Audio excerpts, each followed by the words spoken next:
know that 1 in 38 people who live in the United States currently reside in New York City, and I am one of them? The oldest building that's still standing in New York City is Wyckoff Farm. It was built in 1652 in Brooklyn and was a functioning house for many years before becoming an official city landmark in 1960. New York City, Fiorello LaGuardia, whose name is a pleasure to say out loud, supposedly designated a man named Abraham Hurwitz as the official magician of the city in the 1930s. This was during the Great Depression, and LaGuardia was hoping to boost morale. For the next 18 years, Hurwitz performed around the city and even taught magic classes in parks. New York City building is the Windowless skyscraper on the east side of Manhattan. It's 29 stories and 550 feet tall, but there are none windows. 33 Thomas Street was built in 1974, believed to be able to survive nuclear blasts. Nowadays, AT&T owns it, and I think it looks remarkably like a supervillain hideout. The Guggenheim, which was designed by Frank Lloyd Wright, is another interesting looking building, and back when it opened in the late 1950s, 21 artists signed a petition against it. They believed that their paintings wouldn't be hung level because of the building's round design. John D. Rockefeller Jr., who leased the area that would become Rockefeller Center from Columbia University in 1928. The year after his lease began, the stock market crashed, and he realized that he'd have to finance the entire project himself. So he kept his 27-year lease and spent $100 million developing the area.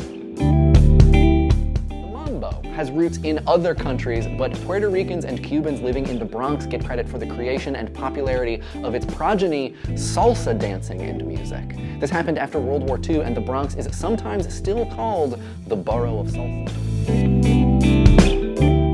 There is a fire hydrant on Forsyth Street in Manhattan that earns the city the most revenue from parking tickets. Every year, drivers spend about $33,000 after parking in front of this particular hydrant. Speaking of parking tickets, as of 2006, it was estimated that UPS trucks get about 15,000 parking tickets every month in New York City. Maybe those drivers should have just been taking the subway. By the way, if you feel like taking all of the subway lines, that'll take you just about 24 hours. In 1993, a 16-year-old named Kieran Thomas spent about 3 hours operating an A-train before he got caught. But the true hero of the subway system is Pizza Rat.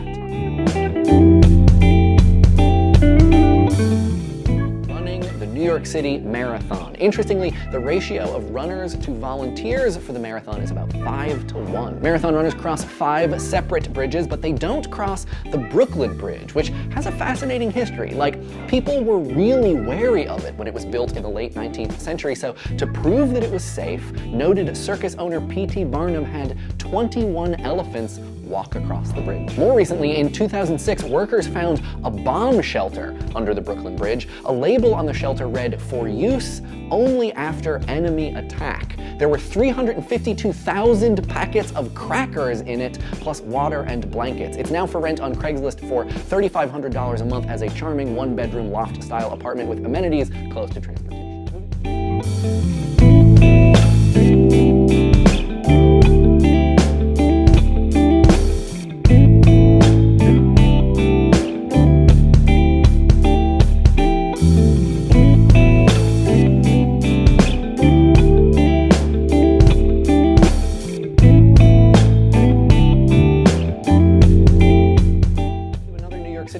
The Empire State Building. If you get married on the 86th floor on Valentine's Day, you get free admission to the observatory every year on the holiday. There's just one catch, and that's that you have to go to the Empire State Building. The building opened in 1931, by the way, and its first exterior cleaning commenced in 1962. It took a 30-man team 6 months to complete the cleaning. If the reason you prefer LA to New York is the Hollywood Walk of Fame, maybe time to rethink that. There's a similar little area outside of Theater 80 in the East Village. A few celebrities have put their handprints in cement outside, including Joan Rivers, Dom DeLuise, and Joan Crawford. Speaking of theaters, the first known one in New York City was actually on Nassau Street, not Broadway. Shakespeare plays were performed there in 1750. It was our old friend P.T. Barnum, actually, who first brought the entertainment industry to Broadway. Nowadays, of the 40 currently operating Broadway theaters, only 5 are on the actual street of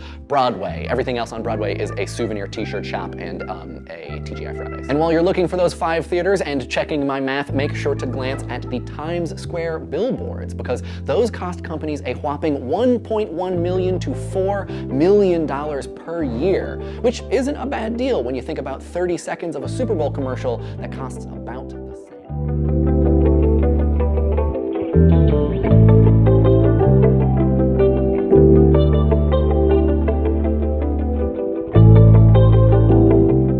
If this video has motivated you to buy land in Manhattan, maybe you should look into buying some air.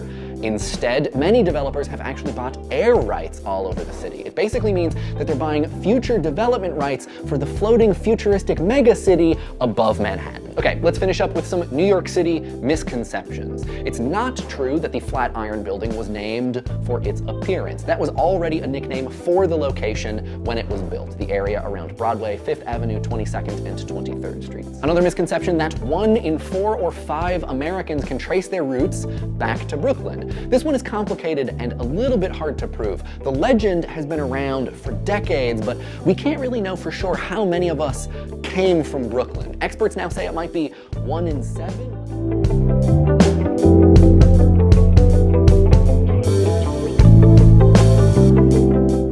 Misconception that Central Park is the biggest park in New York City. It's smaller than Pelham Bay Park, Greenbelt, Van Cortlandt Park, and Flushing Meadows Corona Park, making it the 5th largest park in New York City.